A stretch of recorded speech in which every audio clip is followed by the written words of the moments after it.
Hi, welcome to WFP Reviews, a North American take on classic British themed productions you should see or see again. As we get started, please take a second to click on the subscribe button and be notified of new channel videos. This time, we explore a favorite from 1961, the Guns of Navarone. We'll briefly cover the story, look at intriguing cast trivia, including real wartime service, and look at how the film set the template for big action hits that followed.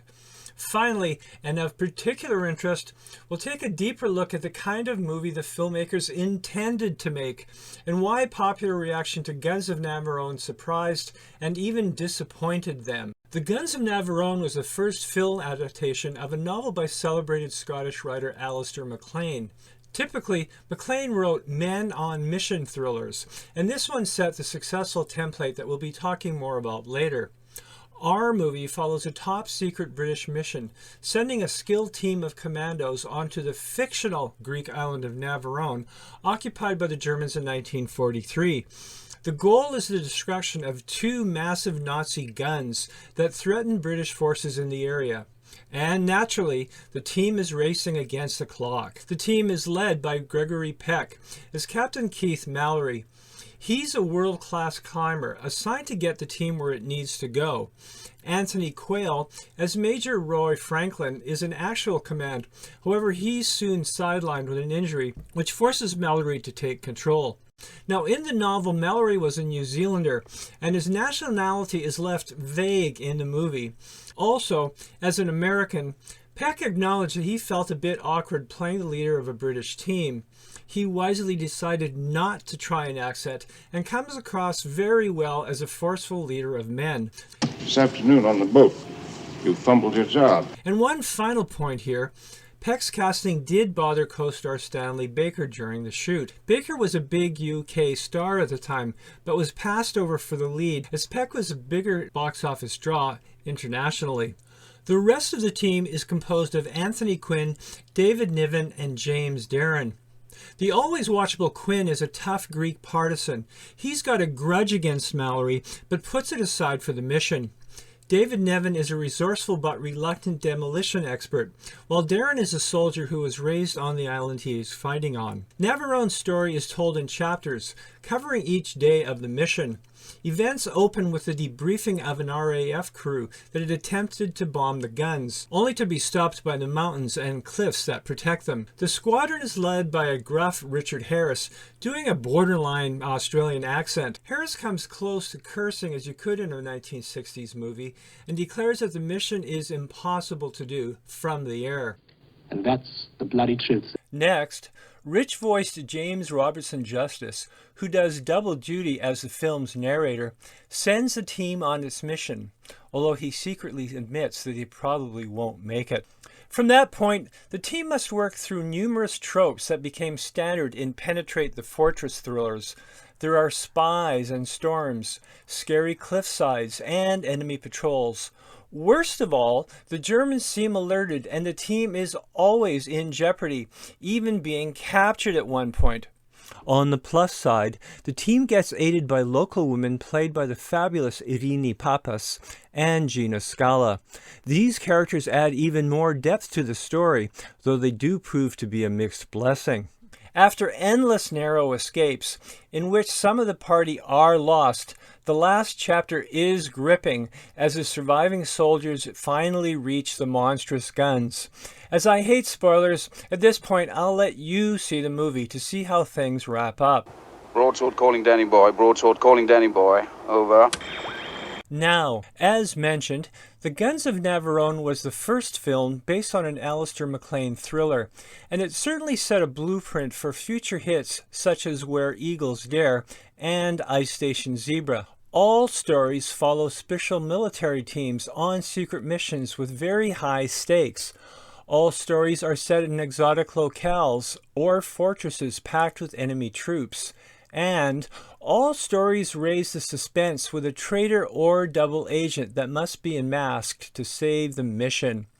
It was a great formula that made MacLean films must-see escapism until audience tastes changed, and his story Bear Island was an expensive mess. Of course, MacLean had a semi-hit with 1978's Force 10 from Navarone, but even Roger Ebert called it a weary rehash of old movie cliches. However, things were not weary in 1961. Let's look at more cast and production notes. Overall, a real strong point for Navarone is watching top international stars in a movie with pacing that allows character development to really grow. Of course, we have to acknowledge that some in the cast were too old for the characters they played, but the strength of performances makes that forgivable.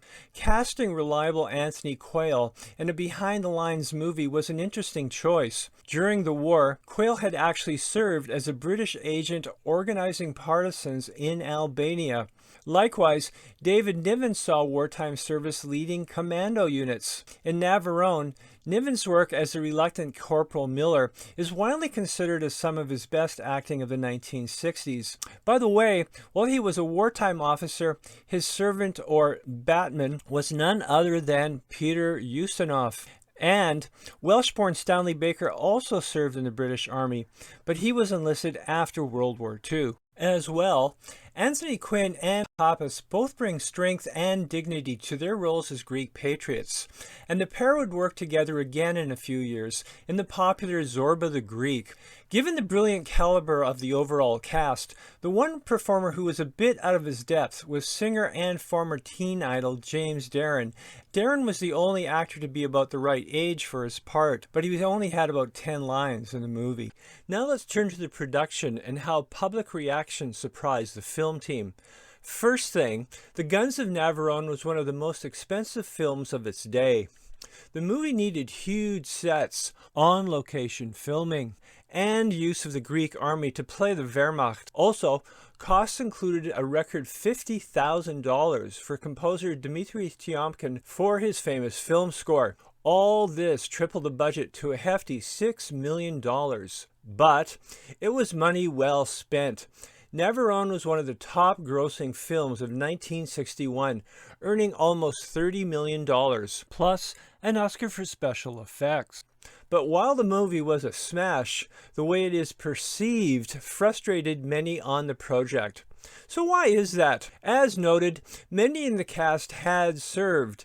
So had director J. Lee Thompson and producer-screenwriter Carl Foreman. Thompson was a tail gunner turned pacifist and had already made the humanistic war film Ice Cold and Alec. With this background, the film team knew the kind of war film they wanted to make, and what they wanted was a movie in the style of Bridge on the River Kwai, a rugged story about the grim costs of war. It was a laudable goal, and the main man behind it was producer-writer Foreman. Foreman is a fascinating figure. The top talent who had scripted High Noon, he became a man robbed of an Oscar due to his politics. It was Foreman who had co-written 1957's Kwai, an epic that took 7 Oscars, including Best Picture. But Foreman was blacklisted in America at the time. Ironically, his writing award was given to a man who couldn't even speak English, French novelist Pierre Boulle, who had written the Kwai novel to begin with. I bring all this up because it is useful to compare the writing for the two films to see the tone Foreman wanted to set. It's very clear in these two clips from Kwai and Navarone, each a great scene for William Holden and then David Niven. You make me sick with your heroics. There's a stench of death about you. You carry it in your pack like the plague. Explosives and L-pills, they go well together, don't they? And with you, it's just one thing or the other. Destroy a bridge or destroy yourself. This is just a game, this war. You and that Colonel Nicholson, you're two of a kind. Crazy with courage. For what? How to die like a gentleman. How to die by the rules. When the only important thing is how to live like a human being. Oh, I'm not anxious to kill her. I'm not anxious to kill anyone. See, I'm not a born soldier. You may find me facetious from time to time, but if I didn't make some rather bad jokes every now and then, I'd go out of my mind. No, I prefer to leave the killing to someone like you. An officer and a gentleman. A leader of men. A hero. So we see the goal. Tough, but very sobering. Of course, that didn't happen. To the disappointment of the team, Guns of Navarone is largely seen as a great adventure flick, pure and simple. Is a rip-roaring World War II adventure film.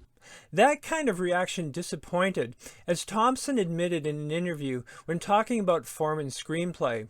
He said, "He really brought up all these moral and ethical issues. It was very well written. A lot of people thought it was a great, rousing war film, but it was really very anti-war. So how did Navarone turn from Kwai to Gunga Din? Both movies were based on books, very fictionalized stories inspired by real wartime events. And Navarone certainly has his war as hell moments, with Quayle's hospital interrogation, the grim fate of a spy, and a montage of dead heroes at the end.